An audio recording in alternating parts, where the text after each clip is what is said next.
Handa akong humarap sa ICI, yan ang pahayag ni Representative Sandro Marcos.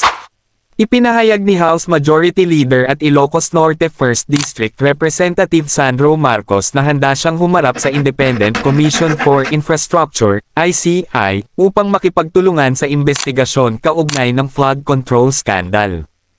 Una nang iniuugnay ng dating Apo Bicol Congressman Zoldico si Marcos sa umano'y bilyon-bilyong pisong budget insertions, mga alegasyong mariin namang itinanggi ng kongresista.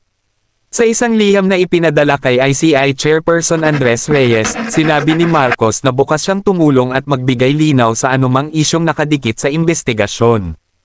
I stand ready to cooperate, answer questions, and provide any clarification needed to move this investigation forward, pahayag ni Marcos. Kung kayo ang tatanungin mga kakwento anong masasabi ninyo sa pahayag ni Representative Sandro Marcos, halika mga kakwento, pag-usapan natin yan sa comment section at wag mo na rin kalimutang e-follow ako para updated ka sa political news natin.